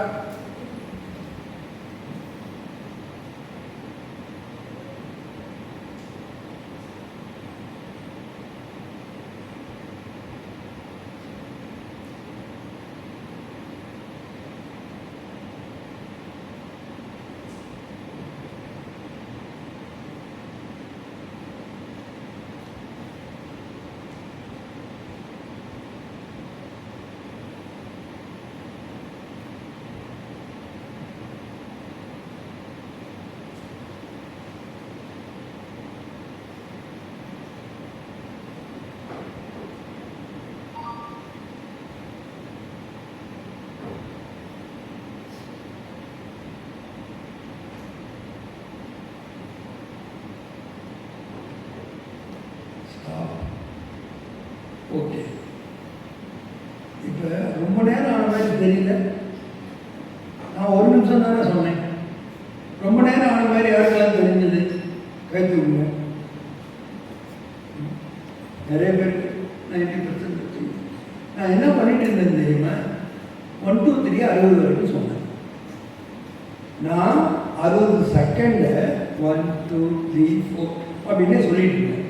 அப்போ நான் சொன்ன மாதிரி தான் ஒரு நிமிஷம். ஆனால் உங்களுக்கு அது எப்படி அனுபவம் ஆச்சு, வெரி லாங் பீரியட். அதனால் நான் ஒன்றுமே நினைக்காதுன்னு சொன்னேன். இது சொன்னது தான் போது எதெல்லாம் நினைப்பில் வருது, எதெல்லாம் நினைக்கக்கூடாதுன்னு நினைக்குமோ அதான் நினைப்பில் வருது. நமக்கு சோம் கொடுக்குறவங்க, அன்பு கொடுக்குறவங்க கூட நினைக்க வர மாட்டாங்க. யார் நம்மளை தொந்தரவு பண்ணுறாங்க, யார் நமக்கு டிஸ்டர்ப் பண்ணுறாங்க, அவங்க தான் மனசில் வர்றாங்க. இல்லைன்னு சொல்லுங்க, வர்றாங்கல்ல. அப்படின்னா என்ன அர்த்தம், நினைப்பது என்பது சங்கல்பங்களை உருவாக்குவது நம்முடைய நேச்சுரல் நேச்சர். நம்மளை உயிரோட்டமாக வைப்பதே அதுதான். அதை நம்ம கண்ட்ரோல் பண்ணுங்கிற அவசியம் இல்லை, ஆனால் ரெகுலேட் பண்ணலாம். கண்ட்ரோல் வேற, ரெகுலேஷன் வேற. ஆன்மீகம் நமக்கு கொடுக்கிறது கண்ட்ரோல் கிடையாது. நீ ஒரு நிலை ஒன்றையுமே நினைக்காம சமாதி நிலை போகணும் அப்படின்னா அர்த்தம் இல்லை. உன்னுடைய எண்ணங்களை நீ ரெகுலேட் பண்ணு, சரியான வழியில திசை திருப்பு. இப்போ வெள்ளம் வந்து அடிச்சுக்கிட்டு போகுது, லாஸ் ஆகுது. அணையை கட்டி அதை நம்ம தனியாக பார்த்தோம்னா லாபம் ஆகுது. அதே மாதிரி வெள்ளம் மாதிரி வர நம்ம எண்ணங்களை ஒரு அணையை போட்டு ரெகுலேட் பண்ணோம்னா it gives lot of benefit. இவ்வளோதான் ஸ்பிரிச்சுவல் ப்ராக்டிஸுங்கிறது. ஆக நாம் அந்த ப்ராக்டிஸை தெரிஞ்சுக்கிட்டோம்னா அதை ப்ராக்டிஸ் பண்ண வேண்டியது ரொம்ப அவசியம். ஏன்னா கன்சிஸ்டண்ட்டாக நீங்கள் முயற்சி பண்ணணும்.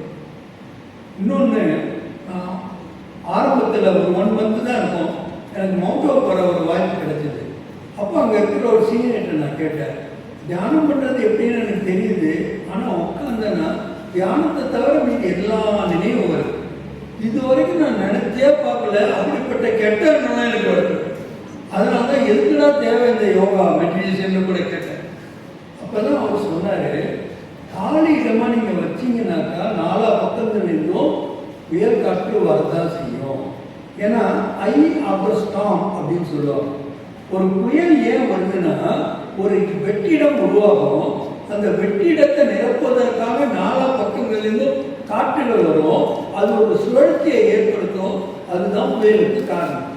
இது ஐ ஆஃப் த ஸ்டார்ம், EYEன்னு சொல்லுவோம். இப்போலாம் நீங்கள் இந்த சேட்டலைட்டில் பார்த்தீங்கன்னா புயல் மையம் ஒன்று இருக்கும் காட்டும் போது ஒரு ஐ தான் தெரியும். அந்த மேகங்கள் எல்லாமே ஐயா தான் இருக்கும். இந்த IYE எடுத்துட்டு ஐயனை போட்டுருக்கு. ஐயனா யாரு, I am a living soul, I am a point of energy, I am having all the values. இந்த ஐங்கிற கான்செப்டில் நம்ம வந்துட்டு போதும், ஆட்டோமேட்டிக்காக வீட்டு கண்ட்ரோல் ஆகும். ஆனால் மனிதன் என்ன சொல்லுவாங்கன்னா, மனதை வென்றோர் உலகை வென்றான்னு சொல்லுவோம். உலகே நீங்கள் வெல்லணும்னா மனதை வெல்லுன்னா என்ன அர்த்தம்னா அவரோட கஷ்டம்னு அர்த்தம். அது ஒன்றும் சந்தேகமே கிடையாது. ஆனால் there is a technique, there is a way, there is a means to achieve. அப்படி நம்மளால அதை கண்டிப்பாக அடைய முடியும். டாக்டர் முத கேட்டாரு, இன்னும் கேள்வி இருக்கா, நிறைவுன்னு நினைக்கிறேன்ட்டு. எங்களுக்கு எப்போதுமே பேசும்போது அந்த துண்டு சீட்டு எழுதிட்டு வந்து கொடுப்பாங்க, புரிஞ்சுக்கலாம் இதோட நிறுத்துங்க அப்படின்ட்டு. அல்லது சைட்லேருந்து யாரும் சிக்னல் கொடுப்பாங்க, அப்படி யாரும் வரலன்னு நினைச்சு பேசிக்கிட்டு யாருமே துண்டு சீட்டு கொடுக்கல, பேனா கொடுக்கல, கொடுத்துருந்தீங்கன்னா மேலே வந்துடும். அங்கே டாக்டர் அதான் சொன்னல, நம்ம மனசுல நினைக்கிறது டாக்டர் கேட்டுருவாருன்ட்டு நாம அதை கேட்கணும்னு நினைச்ச தியானத்தை பத்தி டாக்டர் நீங்களே சொல்லிட்டீங்க.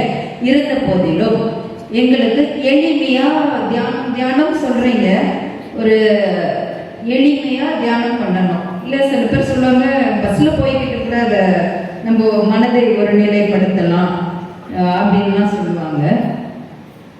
ஒரு மன ஏதோ கஷ்டத்துல இருக்கு, ஏதோ ஒரு தொந்தரவா இருக்கு அப்படின்னு வச்சுக்கோங்க. எளிய முறையில என் மனம் அமைதி பெறணும், ஒரு தியானம் பண்ணணுமா, அந்த மாதிரி ஏதாவது ஒரு டிப்ஸ் எங்களுக்கு கொடுத்து அதோட நம்ம நிறைவுக்கு கொண்டு போகிறோம். சரியான ஒரு நிறைவு தான் வந்திருக்காங்க. தியானம் அப்படின்னா அதனுடைய பலன்களை நினைக்க வேண்டும். தியானம் பண்ணால் எனக்கு அமைதி கிடைக்குமா, எனக்கு மனம் ஒருமுகப்படுமா, நான் மகிழ்ச்சியாக இருக்க முடியுமா, இப்படின்னு நம்ம அதனுடைய பெனிஃபிட்டை எதிர்பார்க்கிறோம். ஏன்னா மனித மனதினுடைய ஒரு இயல்பு என்ன தெரியுமா, எதையும் செய்யறதுக்கு முன்னாடியே எனக்கு என்ன கிடைக்கும்னு பலனை எதிர்பார்த்து தான் நம்ம கர்மமே செய்வோம். ஆனா கீதை, பகவத்கீதை என்ன சொல்றதுன்னா, பலனை எதிர்பார்க்காத உன்னுடைய கடமையை செய்யுங்க. அது எப்படி முடியும்? நான் காலேஜில் சேரும்போது நான் பாஸுக்கு ஆனர் ஆகணும்னு எதிர்பார்த்தாலே காலேஜில் சேருவேன். ஒரு எக்ஸாம் எழுதும் போது நான் பாஸ் ஆகணும் அப்படின்னு ஆசைப்பட்டு தானே எக்ஸாம் எழுதுவேன். பலனை எதிர்பார்க்காம எப்படி அவங்களால செய்ய முடியும்? பதில் சொல்லுங்க. இங்கதான் பிரச்சனையே இருக்கு. பலனை நாம எதிர்பார்க்கும் போது மனித மனதனுடைய இயல்பு என்னன்னா, எப்போதுமே நம்ம எக்ஸ்ட்ரா ஆசைப்படுவோம். நீங்க ஒரு ஃப்ரிட்ஜ் வாங்க போறீங்க, 10,000 ரூபான்னு வச்சுங்க. 4 பேர்ட்ட விசாரிச்சிருவீங்க. இப்பெல்லாம் விசாரிக்க வேணாம், கூகுள்லேயே பார்த்துருவீங்க. கடையெல்லாம் கூட நீங்கள் செலக்ட் பண்ணிடுவீங்க, போயிடுவீங்க, கடையெல்லாம் செலக்ட் பண்ணிடுவீங்க, 10,000 ரூபாய் பணம் கொடுத்து வாங்குவீங்க. வாங்கும்போது பில்லை கொடுக்கும்போது அவர் ஒரு கீ செயின் கொடுப்பார். அந்த கீ செயினை வாங்கும்போது சந்தோஷமா இருக்கும். அந்த ஃப்ரிட்ஜை வாங்குற சந்தோஷத்தை விட கீ செயினை வாங்கும்போது சந்தோஷமா இருக்கும். ஏன்னா ஃப்ரீயா கிடைக்கும். ஃப்ரீயா கிடைச்சா ரொம்ப சந்தோஷமா இருக்கும். ஏன்னா நான் வேலை கொடுக்கல பார்த்தீங்களா அப்படின்னு. ஆனா ஆன்மீகம் நமக்கு என்ன சொல்லுதுன்னா, இந்த வாழ்க்கையில எதையுமே நீங்க ஃப்ரீயா பெற முடியாது. இப்ப விளம்பரம் போடுறான், முதல்ல 1க்கு 1 இலவசம் வந்தது, அப்புறம் 3க்கு 2 இருந்தது. இப்போ புதுசா ஒரு இடத்துல பார்த்தா 3க்கு 5 இலவசம். அவன் இலவசமா கொடுத்தா கம்பெனி நடத்த முடியுமா? அப்படின்னா அவனுக்கு எவ்வளவு மார்ஜின் இருந்திருக்கணும். நம்மளை அவன் ஏமாத்திக்கிட்டு இருக்கிறாங்கிறது புரியணும். மார்க்கெட்டிங்ல இலவசமா எதையுமே நீங்க பெற முடியாது. You have to pay the for it. எதாவது நீங்க கொடுத்துதான் ஆகணும். எதையாவது பணம் மட்டும் இல்லை. இப்போ நீங்க வாழ்க்கையில வெற்றி அடையணும்னு நினைக்கிறீங்களா, you give your time, you give your energy, you take the help of others, you use that opportunity, you bypass the hurdles. இவ்வளவு விஷயங்களை நீங்க கொடுத்தாதான் உங்களால் வெற்றி அடைய முடியும். அதுதான் நமக்கு ஆன்மீகம் வழி காட்டுகிறது. அப்ப சிம்பிளா நம்ம என்ன புரிஞ்சுக்கணும்னா, என்னுடைய ப்ராசஸ் இருக்குல்ல, அதையே நான் என்ஜாய் பண்ணலாம். என்னுடைய ரிசல்ட் வேணும்னு அவசியமே எனக்கு இல்லை. அந்த ப்ராசஸையே நான் என்ஜாய் பண்ணும்போது அதுலேயே எனக்கு மகிழ்ச்சி கிடைக்கும் போது ரிசல்ட் கிடைக்காதோட பரவாயில்ல. I'm not bother. அப்படிதான் நடக்குது. அதனால தான் என்னால் இவ்வளோ அச்சீவ்மெண்ட்ஸை தொடர்ந்து செய்ய முடியுது. என்னுடைய பாசிபிலிட்டி காரணம் என்னன்னா, என்ஜாய் த டூயிங். நம்ம என்ன செய்யறோமா, சந்தோஷமா செய்யறோமா, அடிக்கடி எப்படி செய்யறோமா. நான் ஒரே ஆள் தான் கிடைச்சேன், இதே எனக்கு பண்ண வேண்டியிருக்கு. என் வாழ்க்கையில் வேற வேலையே இல்லை. காலையில் இருக்குமா, வீடை கொடுக்கணுமா, பாத்திரம் கழுவணுமா, சோறு வடிக்கணுமா, என்ன வாழ்க்கை இது. அதையே என்ன அருமையான வாழ்க்கை கடவுள் எனக்கு கொடுத்துருக்காரு. இத்தனை ஜீவனுக்கு நான் எவ்வளோ சுவையா உணவு கொடுக்குறேன், அதுக்கான வாய்ப்பை எனக்கு கொடுத்துருக்க கடவுளுக்கு நான் எவ்வளோ நன்றி சொல்லணும். ஏன்னா மற்றவங்க மாதிரி வீட்டுக்கு வேலைக்கு போயிட்டு வந்துட்டு அலையாம வீட்டில் வச்சு இருந்து எங்க என்னை இவ்வளோ சேஃபாக வச்சிருந்து இவ்வளோ அமைதியாக மத்தியானத்தில் என்னை தூங்குறதுக்கு டைம் கொடுத்து எனக்கு இவ்வளோ சம்பாதிச்சு கொடுக்குறாங்கள வந்துட்டு வெளியில் போயிட்டு நான் எல்லாத்துக்கும் சமைச்சு கொடுக்குறதுக்கு எவ்வளோ புண்ணியம் பண்ணியிருக்கணும், என் பிள்ளைங்களாம் என் கையில் சாப்பிட்றதுக்கு எவ்வளோ புண்ணியம் பண்ணியிருக்கணும். இப்படி நினச்சிங்கன்னா உங்கள் ஃபீலிங் எப்படி இருக்கும்? என்னடா கத்திக்கிட்டு இவ்வளோ சிக்கலை சம்பாதிக்கிறதுக்கு இந்த சாப்பாடை பண்ணி இந்த குழந்தைகளுக்கு செஞ்சு போடுறதே வேலை அப்படின்னு நினைக்கிற வித்தியாசம் இருக்கா இல்லையா? அப்ப நீங்க என்ன செய்கிறீர்கள் என்பது முக்கியமல்ல, அதை எப்படி செய்கின்றீர்கள் இதுதான் நமக்கு ஆன்மீகம் கற்றுக் கொடுக்கிறது. அப்ப மெடிடேஷன் வேற ஒண்ணுமே கிடையாது. நாம நார்மலா எப்போதும் செய்யறத செய்து கொண்டுதான் இருப்போம். ஆனா பர்பஸ்ஃபுல்லா மீனிங்ஃபுல்லா மைண்ட்ஃபுல்னஸா செய்வோம்.